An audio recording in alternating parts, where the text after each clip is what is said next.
आप सभी को नमस्कार।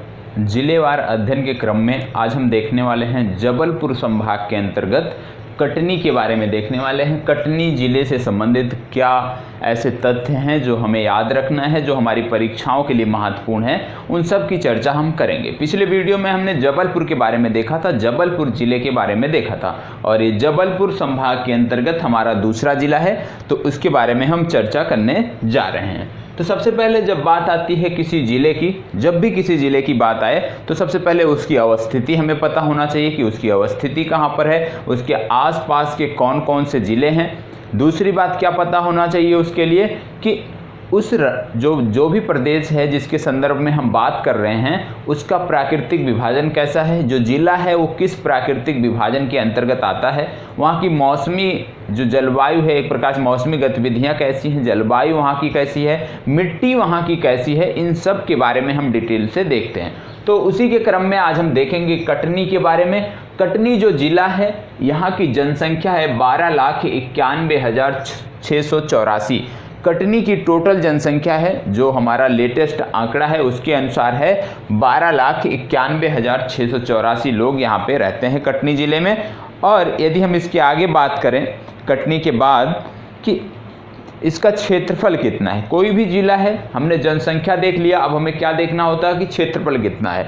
तो जिले में क्षेत्रफल कितना है, 4,950 वर्ग किलोमीटर का क्षेत्रफल है ये हमारा कटनी जिले का। इसकी स्थापना जो है, ये कटनी जो जिला है ये जबलपुर जिले से अलग होकर बना था और इसकी स्थापना वर्ष 2003 में हुई थी। इसका एक उपनाम है चूना नगरी, क्योंकि यहाँ पे चूना बहुतायत मात्रा में जो है, चूने की एक प्रकार से देख लें तो चूने का खनन बहुतायत मात्रा में होता है, तो चूना बहुतायत मात्रा में पाया जाता है। जैसे पिछला हमने पढ़ा था जबलपुर, उसको बोलते हैं सांस्कृतिक राजधानी, तो उसी तरह से ये हमारा क्या है, चूना नगरी है कटनी। और यहाँ पे चूने का सर्वाधिक, मध्य प्रदेश में सबसे ज़्यादा चूने का यदि उत्पादन कहीं पे किया जाता है तो वो हमारा कटनी में है। कटनी में सबसे ज़्यादा चूने का उत्पादन किया जाता है।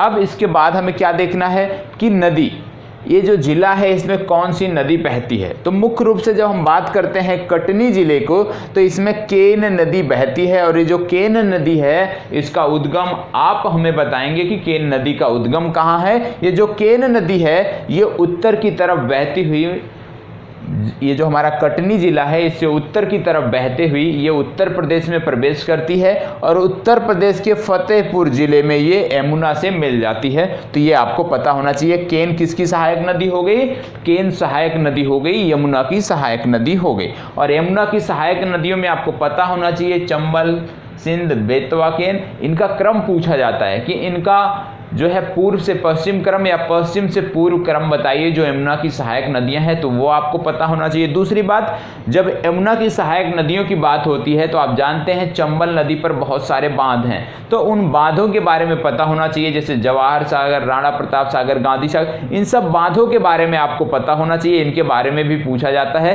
क्योंकि इनमें से ज़्यादातर जो बांध हैं वो दो राज्यों में स्थित है, मतलब दो राज्यों की, मतलब मध्य प्रदेश और राजस्थान की बात होती है, तो दोनों राज्यों को फ़ायदा पहुंचाते हैं, दोनों राज्यों के लिए लाभकारी होते हैं। तो जो बांध हैं उनके बारे में भी आपको पता होना चाहिए। जब हम चंबल नदी की कभी बात करेंगे तो उसकी संबंधित चर्चा हम बांधों की कर लेंगे। यहाँ पे एक नाम है बहुरीवन। जो बहुरीवन है ये क्या है, धार्मिक एवं पुरातात्विक स्थल है, ये भी आपको पता होना चाहिए। टीगबन, टीगबन जो है ये क्या है, ओरछा वीर आल्हा उदल ने माधवगढ़ के विरुद्ध लड़ाई लड़ी थी। ये जो यहाँ पे टीगबन है इसको भी लोग मानते हैं क्या, एक पर्यटन स्थल के रूप में देखते हैं। क्यों, क्योंकि यहाँ पे ओरछा वीर थे, नाम था आल्हा उदल, बहुत ही प्रसिद्ध नाम है। तो आल्हा उदल ने माधवगढ़ के विरुद्ध यहीं पे लड़ाई लड़ी थी, इसलिए टीगबन का भी नाम आपको पता होना चाहिए। इसके अतिरिक्त यहीं पर आपको गुप्तकालीन ब्राह्मी लिपि का अभिलेख भी प्राप्त होता है, क्योंकि यहीं पे गुप्तकालीन जो अभिलेख है किस भाषा में लिखा गया है, ब्राह्मी भाषा में लिखा गया है, यहीं से प्राप्त हुआ था। इसके अतिरिक्त एक और नाम आपको इसके संदर्भ में पता होना चाहिए, झींझरी। झींझरी जो है, ये जो झींझरी है ये क्या है, प्रागैतिहासिक कालीन स्थल है, और इस स्थल पर 14 विशाल चट्टानों को देखा जा सकता है। ये क्या है? रंगीन चट्टानें हैं, रंगीन चित्रित चट्टानें हैं। किस काल की हैं? प्रागैतिहासिक काल की चट्टानें हैं। इसको प्रागैतिहासिक स्थल के रूप में वर्णित किया गया है। तो झीन झरी के बारे में भी आपको पता होना चाहिए।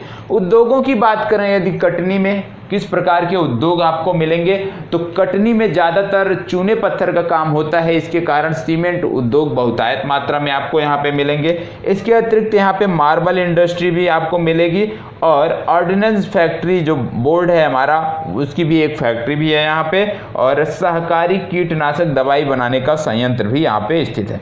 तो मेन इसमें क्या याद रखना है कि कटनी जो है वो सीमेंट उद्योग और मार्बल उद्योग के लिए प्रसिद्ध है मध्य प्रदेश में, ये आपको पता होना चाहिए। फिर इसके बाद यहाँ पे एक आता है रानेह फाल। रानेह फाल के बारे में आपको पता होना चाहिए, ये भी कटनी जिले से ही संदर्भित है।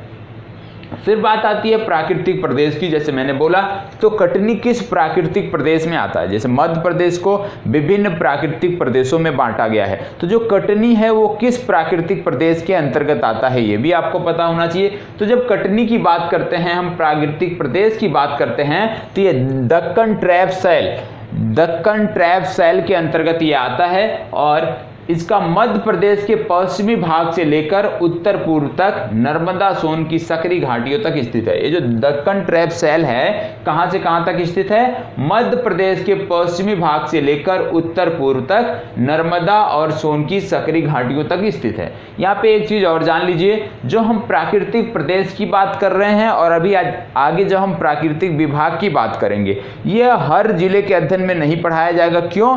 क्योंकि बहुत सारे मतलब 3 से 4 जिले इस प्राकृतिक प्रदेश के अंतर्गत शामिल होंगे। तो जो भी इस प्राकृतिक प्रदेश के अंतर्गत शामिल होने वाले जिले हैं उनके बारे में मैं बोल दूंगा कि आप इस क्रम की वीडियो देख लीजिए, क्योंकि ये सारे सेम प्राकृतिक प्रदेश में आएंगे, तो वहां से ये चीज कवर हो जाएगा। इसी प्रकार से जब प्राकृतिक विभागों की हम बात करेंगे तो बहुत सारे ऐसे जिले हैं, जैसे प्राकृतिक विभाग जिसमें आपका ये आता है, आपका कटनी आता है, इसी में सिंगरौली, सीधी, शहडोल, अनूपपुर, ये सारे जिले आते हैं। तो इन सारों जिलों के बारे में हमें प्राकृतिक विभाग नहीं पढ़ना है, एक में हम पढ़ लेते हैं, बाकी में उसी में हम रिपीट कर लेंगे। तो जो ये दक्कन ट्रैप सैल है ये मध्य प्रदेश के पश्चिमी भाग से लेकर उत्तर पूर्व तक नर्मदा सोन की सकरी घाटियों तक स्थित है। इसके बाद बात आती है मिट्टी की, और ये जो प्रदेश है हमारा दक्कन ट्रैप सैल, इसमें गहरी काली मिट्टी पाई जाती है। और जलवायु की बात करें यदि, क्योंकि आप जानते हैं कि कुछ हिस्सा जो है वो दक्कन ट्रैप में है कटनी जिले का, इसलिए कहीं कहीं कटनी जिले में आपको गहरी काली मिट्टी देखने को मिलेगी। जलवायु की बात करें तो इस प्राकृतिक प्रदेश में जो भी जिले आते हैं उनकी जलवायु क्या है? मानसूनी प्रकार की जलवायु है, मतलब गर्मी में अधिक गर्मी और ठंड में साधारण ठंड। वर्षा कितनी होती है इस प्राकृतिक प्रदेश के अंतर्गत? वर्षा 125 सेंटीमीटर होती है। तो जो हमारा कटनी जिला है वहां के भी कुछ क्षेत्रों में वर्षा 125 सेंटीमीटर आपको देखने को, लगभग 125 सेंटीमीटर देखने को मिले। वनस्पति की बात करें तो जो हमारा दक्कन ट्रैप सैल है इस प्राकृतिक प्रदेश के अंतर्गत आपको उष्णकटिबंधीय मानसूनी वन देखने को मिलेंगे, मानसूनी वृक्ष देखने को मिलेंगे, जिनमें सागौन, तेंदू, सवाई घास, सागौन, जिनमें सागौन प्रमुख है, लेकिन सागौन के अतिरिक्त यहाँ पे तेंदू, सवाई घास और सलाई, ये सारे वृक्ष भी देखने को मिलते हैं। फसल की यदि बात करें तो इस क्षेत्र विशेष में गेहूं, मूंगफली, कपास, सोयाबीन, गन्ना, और कटनी की बात करें तो कटनी में विशेषकर चावल आपको देखने को मिलता है। खनिज की बात करें तो चाहे कटनी की बात कर लीजिए या इस ट्रैप में जो भी हमारे प्रदेश, जो भी इस राज्य के अंतर्गत, इस ट्रैप के अंतर्गत जो भी हमारे जिले हैं उनमें आपको डोलामाइट और सीमेंट उद्योग और चूना पत्थर ये खनिज देखने को मिलेंगे। मतलब डोलामाइट और चूना ये 2 खनिज यहाँ पे बहुतायत मात्रा में देखने को मिलते हैं। तो यहाँ से हमने समझा कि जब हम किसी भी जिले के प्राकृतिक प्रदेश के बारे में देखते हैं तो प्राकृतिक प्रदेश में कौन कौन सी चीज़ें ऐसी हैं जो हमें याद रखना है। सबसे पहली बात, किस प्राकृतिक प्रदेश के अंतर्गत हमारा जिला आता है जिसका हम अध्ययन कर रहे हैं वो पता होना चाहिए। फिर उस प्राकृतिक प्रदेश के बारे में आपको पता होना चाहिए कि उस प्राकृतिक प्रदेश में मिट्टी क्या होती है, जलवायु क्या होती है, वर्षा क्या होती है, क्योंकि कुछ जिले कॉमन होंगे उस प्राकृतिक प्रदेश में 4 से 5, 3 से 4 जिले होंगे, तो उन सारे जिलों के लिए जो कॉमन जिले हैं उनमें सेम चीज़ें होंगी, तो ये आपको पता होना चाहिए। जैसे कि कि इस प्राकृतिक प्रदेश के अंतर्गत जो वन मिलते हैं उनमें किस प्रकार के वृक्ष मिलते हैं, ये आपको पता होना चाहिए। फसल, इस प्राकृतिक प्रदेश में फसल, जब आपको मृदा के बारे में पता होगा तो निश्चित रूप से मृदा और वर्षा पता है तो आप फसल का अनुमान लगा सकते हैं। अब यदि हम बात करें कटनी जिले की, तो कटनी जिला जो हमारा है ये बघेलखंड पठार के अंतर्गत आता है।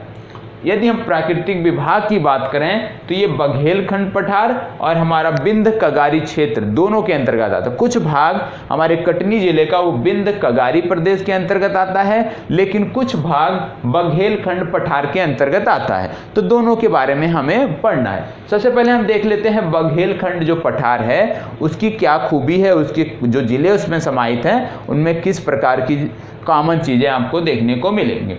तो सबसे पहली बात, जो बघेलखंड का पठार है ये सोन नदी के पूर्व व दक्षिण का क्षेत्र है। सोन नदी के पूर्व और दक्षिण के क्षेत्र में बघेलखंड का पठार विस्तारित है और इसी में हमारे कटनी जिले का कुछ हिस्सा आता है।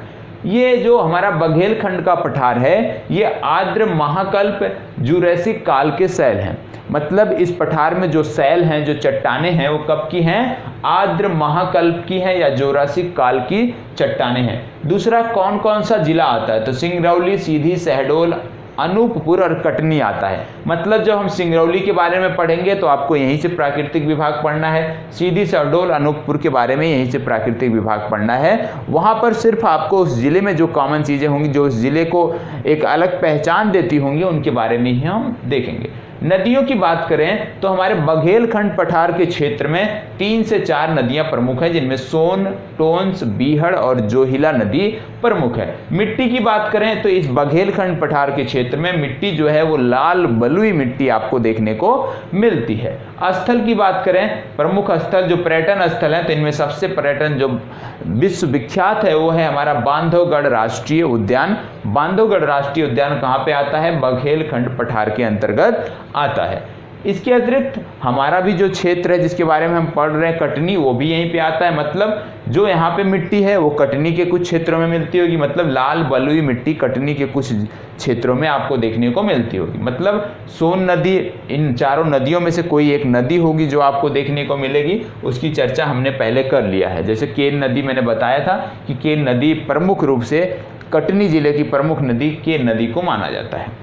इसके बाद विंध्य कगारी प्रदेश को पढ़ते हैं। तो विंध्यन कगारी प्रदेश में जो कटनी जिले का जो हिस्सा विंध्यन कगारी प्रदेश में लगता है वहाँ पे आपको क्या देखने को मिलेगा? सबसे पहली बात कि जो विंध्यन कगारी प्रदेश है ये पहले मध्य प्रदेश का, प्रारंभ से ही ये मध्य प्रदेश का भाग नहीं था, ये हमें समझना है। विंध्यन कगारी प्रदेश जो है 1948 में अस्तित्व में आया और 1956 में ये मध्य प्रदेश में शामिल हो गया। तो जो विंध्यन कगारी प्रदेश है ये प्रारंभ से मध्य प्रदेश का हिस्सा नहीं था और यहाँ पे हैय वंश और गुप्त वंश का शासन विभिन्न कालों में रहा है। नदियों की बात करें तो इसमें नदियां हैं केन, सोनार और टोंस, ये प्रमुख नदियां हैं। और जो हम पढ़ रहे हैं जिस जिले के बारे में, कटनी जिले का ज़्यादातर हिस्सा विंध्यन कगारी प्रदेश में पड़ता है। फिर बात आती है मिट्टी की। तो यहाँ पे आपको लाल काली मिट्टी देखने को मिलेगी, मिश्रित लाल पीली मिट्टी देखने को मिलेगी। तो आपने कटनी में देखा होगा, कटनी में 3 से 4 प्रकार की मिट्टियाँ प्रमुख रूप से अलग अलग क्षेत्रों में आपको देखने को मिलेंगी। उद्योग की बात करें तो यहाँ पे सीमेंट उद्योग और लाख उद्योग ये प्रमुख हैं। खनिज में कौन से? जैसे इसमें डोलोमाइट हुआ, बॉक्साइट हुआ, जिप्सम हुआ, ये सारे खनिज आपको बघेलखंड पठार के क्षेत्र में मिलते हैं। लेकिन जो हमारा जिला है जिसके बारे में हम पढ़ रहे हैं वहाँ डोलोमाइट और चूना पत्थर प्रधानता में पाए जाते हैं, ये आपको पता होना चाहिए। पर्यटन की बात करें तो इस पूरे प्राकृतिक प्रदेश में, विंध्य कगारी प्रदेश में आपको चचाई जलप्रपात, बाउटी, केवटी और भरतऊ स्तूप देखने को मिलेंगे। तो जो हमारा कटनी जिला था इसमें बहुत ज़्यादा कुछ नहीं था, लेकिन हमको पता होना चाहिए इस चीज़ें डिटेल में, तो उसकी चर्चा हमने कर लिया है। अब जब भी हम इससे जुड़े हुए, जैसे हम सिंगरौली की बात करेंगे, शहडोल की बात करेंगे, तो मैं प्राकृतिक विभाग आपको नहीं पढ़ाने वाला हूं, क्योंकि जिस प्राकृतिक विभाग में आते हैं वो है बघेलखंड का पठार और उसके बारे में एक बार आप पढ़ चुके हो। तो यहाँ पे समग्रता से चीज़ों को देखने की ज़रूरत है, फैक्चुअल, और जो डिटेल में चीज़ें हैं जब आप हमारा पेड कोर्स लेते हो वहाँ पर बेहतर चीज़ें उपलब्ध हैं, वहाँ पर आपको कोई भी कमी देखने को नहीं मिलेगी। तो इसी प्रकार हमारे साथ बने रहे, निश्चित रूप से ये कार्यक्रम ऐसे ही चलता रहेगा और आपका सहयोग जिस प्रकार से मिल रहा है इसी प्रकार से मिलता रहे तो चीज़ें और भी बेहतर होती जाएंगी। तो कल फिर मिलते हैं। एक नए ज़िले के बारे में बात करेंगे हम जबलपुर संभाग के। तब तक के लिए हमारे साथ इसी प्रकार से बने रहें। धन्यवाद।